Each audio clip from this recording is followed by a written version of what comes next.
Hello बच्चों, welcome to our classes. बच्चों, last class में जो हमने पढ़ा था चैप्टर जिसका नाम था अ रूम 10x8। बच्चों, इसी बुक का ये बुक है रेनबो, क्लास 12th। और उस बुक में जो हमने लेसन, उस वीडियो में जो हमने लेसन पढ़ा था उसका नाम था कंप्लीट हो गया था हमारा। आप देख सकते हो उस वीडियो को भी, जिसमें अ रूम 10x8 के 2 वीडियो बनाए, 2 क्लास में मतलब उसको टॉपिक को पूरा किया है।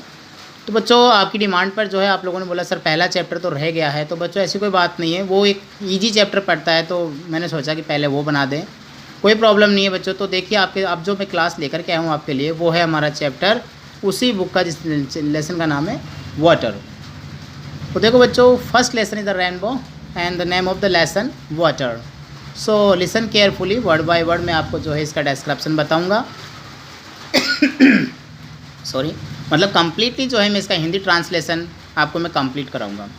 तो आप ध्यान से समझिएगा और line to line word meaning जो है आपको लिखनी है, ठीक है। एक बार चैप्टर को इसमें देखना है, फिर अपनी बुक में देखना है, उसको देखना है, कवर करना है। ओके, तो स्टार्ट करते हैं बच्चों। लेसन का नाम है water.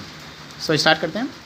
Man has the through the edges sought in vain for an imaginary elixir of life, the divine Amrita, a draught of which was thought to confer immortality। देखो बच्चों, कितनी अच्छी बात कही है। वाटर चैप्टर है, चैप्टर वाटर है, और वाटर को क्या बताया गया है? Nectar, elixir. बच्चों, एलिक्जर का मतलब होता है नेक्टर, यानी कि अमृत बताया गया है। तो लेसन में क्या बोला गया है, देखिए मैं आपको बता देता हूँ। Man has through the edges, edges यानी युगों युगों से, मतलब मनुष्य के द्वारा जो है, या मनुष्य ने युगों युगों से क्या किया है? सोट, तलाशा, युगों युगों से तलाश रहा है, तलाशा गया मनुष्य के द्वारा। इन वेन, इन वेन होता है व्यर्थ में। फॉर एन इमेजिनरी एलिक्जर, आप देखिए ये है काल्पनिक अमृत ऑफ लाइफ, जीवन का मतलब जीवन रूपी काल्पनिक अमृत को मनुष्य के द्वारा व्यर्थ में ही तलाशा गया, या मनुष्य के द्वारा तब व्यर्थ में ही खोजा जाता रहा, खोजा जाता रहा, ठीक है। द डिवाइन अमृता, ये जो देवीय जो है अमृत है, डिवाइन है ना, देवीय अमृत है जो, इसको क्या है, इसके बारे में बता रहा है। A drought of which was thought, जिसकी एक बूंद के बारे में ऐसा सोचा गया, क्या? टू कन्फर इमॉर्टलिटी, क्या करती है ये? कन्फर यानी प्रदान करती है, क्या चीज़? इमॉर्टलिटी, अमरता प्रदान करती है। मतलब मनुष्य ने जिस पानी की तलाश की है, उस वो पानी नहीं है, वो अमृत है। और वो अमृत क्या करता है मनुष्य के लिए? उसे अमरता यानी कि जीवन रूपी अमृत प्रदान करता है। तो क्या है बच्चों, देखिए मैंने यहाँ पर जैसे कि बोला कि जीवन रूपी अमृत प्रदान करता है, हालांकि कर रहा है, करेगा आगे। सेंटेंस हमारे जो वर्ड्स चैप्टर को लेकर चले पास्ट में दिया गया है, यानी कि बात हम जो कर रहे हैं यहाँ पर कर रहे हैं कि मनुष्य के द्वारा क्या किया गया, काल्पनिक जो एलिक्जर है, अमृत है, उसको व्यर्थ में खोजा जाता रहा है। और क्या किया गया है? वो एक देवीय अमृत है, मतलब डिवाइन अमृता, जिसके लिए ऐसा सोचा गया कि जिसकी ड्रॉट, DRAUGST, बच्चों ध्यान दीजिएगा, DRAUGST है ड्रॉट, और DROUGST ड्राउट, इसका मतलब होता है सूख, इसका मतलब होता है बूंद। और DROU, देखो मैं यहाँ लिखता हूँ DROUGHT, बच्चों इसका मतलब जो होता है वो होता है सूखा, ठीक है बच्चों, ध्यान रखिएगा। स्पेलिंग में सिर्फ ये अंतर है, ए, और यहाँ पर दिया गया है क्या चीज़, यहाँ पर ओ है, यहाँ पर ए है, ठीक है। ड्रॉट, ड्राउट, बस इतना सा अंतर है, बोलने का है और कुछ नहीं, ठीक है। और स्पेलिंग है, दोनों का अर्थ भी अलग अलग होता है। तो वो क्या करता था? वो प्रदान करता, कन्फर यानी कि प्रदान करना, क्या? इमॉर्टलिटी, अमरता प्रदान करता था। बट द ट्रू एलिक्जर, किंतु क्या बोला जा रहा है? ट्रू एलिक्जर, वास्तविक अमृत ऑफ लाइफ, वो भी किसका? जीवन का, यानी कि जीवन रूपी वास्तविक अमृत लाइज, लाइज यानी पड़ा है कहाँ पर? नियर, नज़दीक है। टू आवर हैंड्स, हमारे हाथों में ही। कैसा बच्चों कि ये जो जीवन रूपी अमृत है, वास्तव में बताया जा रहा है कि हमारे हाथों में ही है, हमारे पास ही है। For it is the communist, क्या बता रहा है? For it is the communist of all liquids, और ये क्या है, कॉमन, समान, सबके समान है, सबसे समान है किसमें, लिक्विड, जितने भी द्रव्य पदार्थ है, इसको क्या हम कह सकते हैं इधर, मतलब द्रव्य तरल पदार्थ जो होते हैं, जितने भी द्रव्य पदार्थ हैं उन सभी में समान है। वो क्या है बच्चों, प्लेन वाटर, वो है साधारण पानी, जल। यानी मनुष्य तलाश रहा है, अमृत को तलाश रहा है, लेकिन अमृत तो हमारे पास है, हमारा जीवन, हमें जिसके बिना हम रह नहीं सकते, वो क्या है बच्चों, वो है जल। तो जो लेखक है, राइटर है, उसने क्या बताया है, जो जल है उसी को ही उसने जो है हमारे लिए क्या बताया बच्चों, एलिक्जर, अमृत बताया है। और ये जो बताने वाले हैं बच्चों, इसमें चैप्टर में दे रखा है सीवी रमन। सीवी रमन के द्वारा चैप्टर जो है लिखा गया, कि वो वाटर के बारे में बता रहे हैं। और बच्चों एक बात और बताता हूँ मैं आपको, ये जो चैप्टर अगर आपने ध्यान से पढ़ लिया ना, तो वाटर से रिलेटेड अगर आपको कुछ आर्ग्यूमेंट बनाना हो, एग्रीकल्चर का टॉपिक है ये, अगर ये एनवायरनमेंट से रिलेटेड कुछ आपको जो है फैक्चुअल तैयार करना हो, आर्टिकल तैयार करना हो, या स्पीच तैयार करना हो, तो समझ लीजिए इस चैप्टर में वो बातें छुपी हुई है। तो आप बड़े ध्यान से इसको पढ़िएगा। स्टोरी के जैसा चैप्टर नहीं है, बट मैं कोशिश करूँगा कि स्टोरी की तरह आपको बताऊँ, ठीक है। तो क्या किया यहाँ पर, मनुष्य जिसको तलाश रहा अमृत को, वो हमारे हाथों में है, और वो सभी समान द्रव्यों की तरह है, वह है साधारण सा पानी। आई रिमेंबर वन डे, देखो क्या बताता है लेखक, I remember one day standing on the line, कि मैं आपको एक बात याद दिलाता हूँ, ठीक है, मैं आपको एक बात याद दिलाता हूँ, एक दिन की बात है। Standing on the line, stand यानी खड़े हुए, ऑन द लाइन, लाइन सभी जानते हैं, लाइन होती है पंक्ति, कि किसी लाइन में या किसी पंक्ति में मैं एक दिन खड़ा था। Which separate the Libyan desert. अब देखो कह रहा है कि उस दिन की बात मैं बताता हूँ, जो मैं याद करके आप बताता हूँ, कि उस दिन मैं कहाँ खड़ा था, एक लाइन में खड़ा था। द लेबियान डेजर्ट, वो कौन सा था, एक लीबिया देश, मतलब लेबियान डेजर्ट होता है, एक रेगिस्तान है जिसका नाम है लेबियान। फ्रॉम द वैली, वो कहाँ से था, मतलब जिस जगह पर मैं खड़ा था उस लाइन में बताया जा रहा है कि एक लीबिया देश था, लीबियान से मतलब लीबिया देश था, जो क्या था, वहाँ पर लीबिया नाम का एक मरुस्थल था। क्या था, मरुस्थल, यानी कि डेजर्ट होता है रेगिस्तान, मरुस्थल था। Of the Nile in Egypt, जो कैसे बता रहा है, इजिप्ट बच्चों मिस्र होता है, मिस्र भी सब जानते हो, जहाँ से वो नील नदी निकलती है। तो valley of the Nile in Egypt, जो मरुस्थल जो था वो मिस्र की, देखो नील ऑफ इजिप्ट, मिस्र की नील नदी, क्या है, नील नदी को क्या करता है, नील नदी जो क्या करती है, जिस लाइन में मैं खड़ा था ना, वो लाइन किसकी थी, वो नील नदी की लाइन थी, जिसमें एक तरफ तो लेबियान डेजर्ट था और एक तरफ क्या था, वैली, क्या थी, वैली यानी घाटियाँ थी। तो वो क्या करती है, वो लाइन उन दोनों को अलग अलग करती है, यानी कि लेबियान डेजर्ट और उस डेजर्ट को और उस वैली को, उन घाटियों को क्या अलग करती है, जो मिस्र की नील नदी है क्या करती है, उस घाटी से क्या करती है, उसको अलग करती है। क्लियर है यहाँ तक। मनुष्य ने तलाशा, फिर कह रहा है लेखक कि मैं एक जगह खड़ा था जहाँ पर लेबियान डेजर्ट और घाटी को अलग करने वाली एक लाइन थी, वो लाइन कौन थी, वो नील नदी की लाइन थी।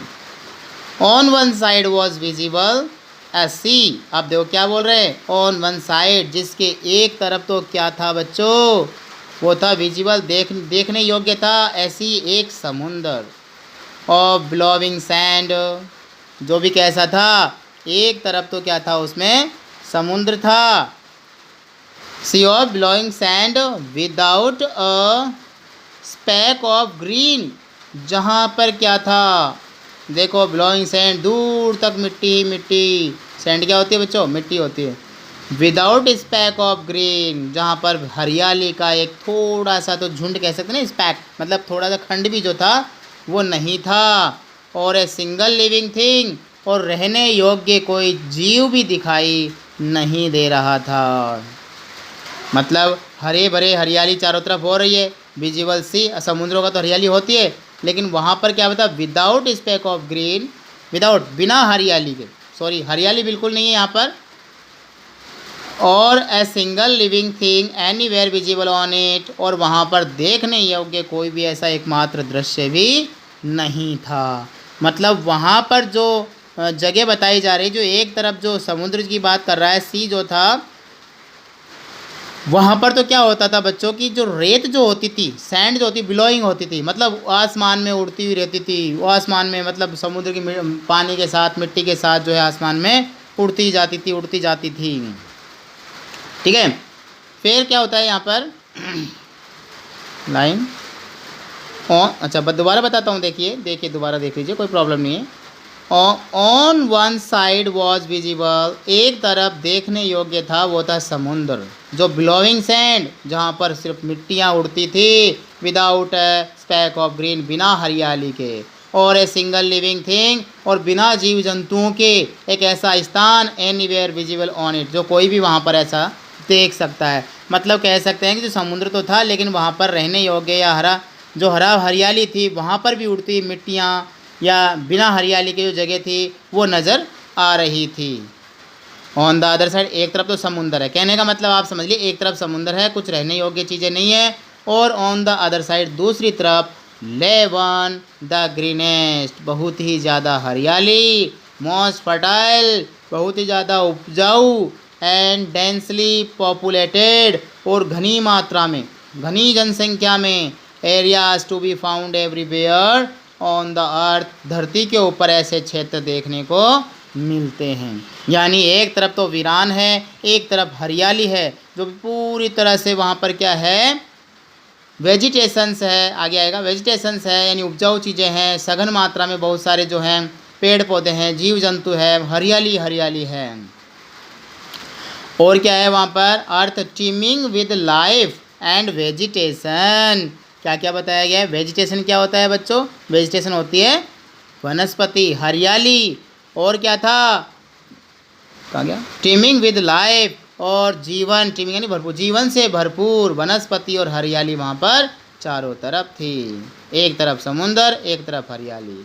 What made the wonderful difference, अब वो यहाँ पर कहता है, क्या कहता है, what made this wonderful difference, बोले ये अंतर जो है ये कैसे किया जा सकता है, मतलब कौन ऐसा व्यक्ति है जो इस आश्चर्य को, इस डिफरेंस को, इस अंतर को जो है अच्छी तरह से व्याख्यान कर सकता है, या कौन ऐसा है जिसने इस अंतर को जो है ये डिवाइडेशन किया है, यानी एक तरफ हरियाली एक तरफ सूखे को जो है ऐसा भागों में बांटा है, ऐसा कौन है। तो वो कौन है आप जानते हैं, एक नेचर है, प्रकृति है, गॉड है, ठीक है। वाई, और क्यों बांटा उसने, एक तरफ समुद्र बना दिया, एक तरफ हरियाली बना दी, तो what made this wonderful difference, ऐसा उसने क्यों किया, किसने बांटा। It is the water of the river Nile, और यही था क्या, वो पानी ही था, वो किसका पानी था, नील नदी का जल ही तो है। Following down to the Mediterranean, जो बहता रहता है, किस ओर जाता है बच्चों, भूमध्य सागर की ओर, मेडिटेरेनियन, ये मिडवेल ये दे रखा है, भूमध्य सागर। From its sources a couple of thousand, आप देखो भूमध्य सागर की ओर तो बहता ही बहता है, लेकिन इसमें साथ साथ क्या बहुत सारे स्रोत बताए हैं, यानी हज़ारों मील दूरी से ये क्या है, कपल ऑफ थाउजेंड मील, सब है बहुत दूर मीरी से जो है, मील दूरी से जो है यह बह करके आता है नील का पानी। जियोलॉजिस्ट टेल अस, जो भूवैज्ञानिक है, टेलस हमें बताते हैं, दैट द एंटायर सॉइल, ये संपूर्ण जो मिट्टी है, ऑफ द नील, नील की वैली, नील घाटी की, is the creation of the river itself, ये खुद ही क्या करती है, स्वयं ही इस नदी का जो है क्या करती है, क्रिएशन करती है, निर्माण करती है, सृजन करती है। Brought down as the finest silt, जो ब्रॉड डाउन करके लाते हैं, यानी कि कहते हैं ना बहाव करके लाना, और एट द फाइनेट सिल्ट, जो मिट्टी के छोटे छोटे कण जो होते हैं उनको बहा करके, मतलब मिट्टी के कणों को जो है बहा करके लाती है। इन इट्स फ्लड, किससे, अपनी बाढ़ के साथ, मतलब तेज बहाव के साथ जो है बहा करके, पानी के साथ में मिट्टी को बहा करके लाती है, कौन, नील नदी। फ्रॉम द हाईलैंड, कहाँ से, हाईलैंड उच्च भूमि ऑफ अबिसीनिया, अबिसीनिया क्या है बच्चों, ये उच्च स्थान है। अब यहाँ से पानी बह कर गया है, जो भी मिट्टी होंगी, मिट्टी के कण होंगे, वो सारे बह कर के जो है नीचे आते चले जाएंगे। And from remote central Africa, और कहाँ से बच्चों, रिमोट सेंट्रल अफ्रीका, इसका मतलब होता है सेंट्रल अफ्रीका, मध्य जो अफ्रीका है, वहाँ से क्या करता है, रिमोट लाना होता है, from remote central Africa, Madhya Africa से जो है उस मिट्टी को बहा करके लाता है, ये लाती है, and let down through the ages, और let down through the ages, और क्या करता है, मिट्टी को जो बहा करके लेकर के आता है, जो मिट्टी होती है जो लाई जाती है उसके लिए क्या बताया गया है, laid down through the ages in the trough through, in the trough through जो है बच्चों, तो इसमें क्या बताया गया बच्चों, देखिए यहाँ पर बोला गया है laid down through the ages, क्या करता रहा, ये बहा करके लाया युगो से, in the trough through which the Nile flow, जो किसी ना किसी तरीके से जो नदी जो है ये बहा करके लाती है और कहाँ ले जाती है, इनटू द सी, समुद्र में ले जाती है, मतलब मिट्टी के कणों को सबको बहा करके ये पानी जब समुद्र में गिरता है तो वहीं पर ले जाती है। इजिप्ट का मतलब होता है मिस्र, जो वास्तव में क्या बता रहे हैं इसके बारे में इजिप्ट इनफैक्ट वास्तव में कि जो ये इजिप्ट मिस्र was made by it's river, जिसके द्वारा क्या है इस नदी का निर्माण किया गया, भाई मिस्र से नदी आती है बह करके, तो नदी का निर्माण इसी के द्वारा किया गया है। Its ancient civilisation was created, और इसने क्या किया, इसके जो वास्तव में जिसका निर्माण किया गया है वो कैसा किया गया है बच्चों, सिविलाइजेशन, आप सभी जानते हैं सिविलाइजेशन होती है सभ्यता का, क्या किया इसने, वॉज क्रिएटेड, सभ्यता की रचना की, and it's sustained by the life giving water, और सस्टेन मतलब इसको बिल्कुल बनाए रखा, सस्टेन है सुव्यवस्थित रूप बनाए रखना, लाइफ गिविंग वाटर जो जीवन दायनी जल है, which come down year after year, जो क्या करे साल दर साल वर्षों जो है बहता ही रहता है, विच अनफेलिंग रेगुलरिटी, जो क्या है रेगुलरिटी बिना रुके, मतलब बिना रुके जो है साल दर साल ये जो है बहता ही रहता है। समझ में आया बच्चों, ये पहला पैराग्राफ हुआ है जिसमें क्या बताया गया है, मनुष्य ने जल की तलाश की, जल ही मनुष्य के लिए क्या है, अमृत के समान है, ये जल जो है मिस्र नदी, ध्यान रखिएगा, नील नदी जो है मिस्र बह कर के आती है, उसके द्वारा जो पानी आता है, जिसके दोनों तरफ, एक तरफ समुद्र है एक तरफ हरियाली है, और इस डिवाइडेशन को जो है इसने नदी ने बांटा है, आप जानते हो वेजिटेशन वनस्पति डिवाइड है और इसको बांटा गया है, साथ ही साथ इसमें यह बताया गया है कि ये नदी में जो है मिट्टी के कण बह कर के आते हैं और बह कर के सीधा ये पानी भूमध्य सागर में गिरता है, ठीक है, भूमध्य सागर। अब इसने क्या है, अपने जल का निर्माण खुद किया और पूरी मिट्टी का जो बहाव बाढ़ के साथ जो है ऊंचे क्षेत्र, जो अरेबियन जो इसमें नाम बताया गया बच्चों अबेसिनिया के ऊपरी क्षेत्र से जो सेंट्रल अफ्रीका है वहाँ से मिट्टी बह कर के आती है और नीचे बह कर के नदी के सारे कहाँ चली जाती है, समुद्र में चली जाती है, और यहीं नदियों के किनारे पर तो मतलब सभ्यताओं का निर्माण भी हुआ है। पौराणिक सभ्यता है जिसको हम कहे जो हड़प्पा, मोहनजोदाड़ो, ये जो आपने नाम सुने होंगे, इन सभ्यताओं का निर्माण भी क्या हुआ है, इन्हीं के किनारे पर हुआ है। ठीक है, आगे चले, अब सेकेंड पैराग्राफ है, आगे ध्यान से समझिएगा। देखो क्या बोलता है लेखक, आई गिव दिस एग्जाम्पल। अब मैं क्या करता हूँ, आपको एक उदाहरण देता हूँ, मतलब आपको मैं एक उदाहरण दे रहा हूँ, and could give many others, और could give many others to emphasise, और बहुत सारे उदाहरण भी दिए गए होंगे, मतलब दे भी सकता है जिसमें एम्पेसाइज करता है, मतलब उन पर जोर डालते हुए बोलता है लेखक, क्या बोलता है कि मैं आपको क्या कर जोर डालते इस बात के लिए कह सकता हूँ, दैट दिस कॉमन सब्सटेंस, ये क्या है, एक साधारण सा, जिसको हम कहते हैं आम बात, कॉमन सब्सटेंस है, ये एक उदाहरण कह सकते हैं या इसको पदार्थ भी कहते हैं, साधारण सा उदाहरण या पदार्थ है, which we take for granted in our everyday life, जिसका प्रयोग हम क्या करते हैं अपने जीवन में अपने लिए आसानी से इसको प्राप्त कर लेते हैं। Granted in our everyday life is the most potent and the most wonderful thing on the face of our earth, मतलब इस धरती के ऊपर हम क्या करते हैं, इस पानी को बड़ी आसानी से हम लोग बड़े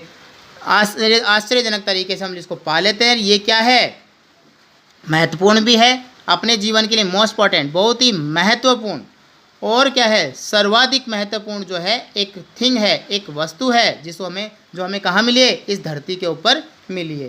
यानी लेखक हमें ये बताना चाहता है कि जिस बात में मैं उदाहरण पर जोर डाल रहा हूँ ना, ये हम लोगों को ऐसे लगता है कि पानी हमें आसानी से मिला हुआ है, क्योंकि हमें कोई मेहनत ज़्यादा नहीं करनी पड़ी है, तो बहुत ही जगहों पर बहुत ही आश्चर्यजनक तरीके से धरती पर हमें मिला है। It has played a role of vast significance, और ये क्या करता है, वास्ट सिग्निफिकेंस यानी बहुत ही महत्वपूर्ण भूमिका रखता है in shaping the course of the earth history, जो क्या करता है, तैयार करता है इस आकार को, जो हमारी धरती का जो है इतिहास है, इस धरती के इतिहास को क्या करता है, उदाहरण को तैयार करता है, उसको आकार देता है।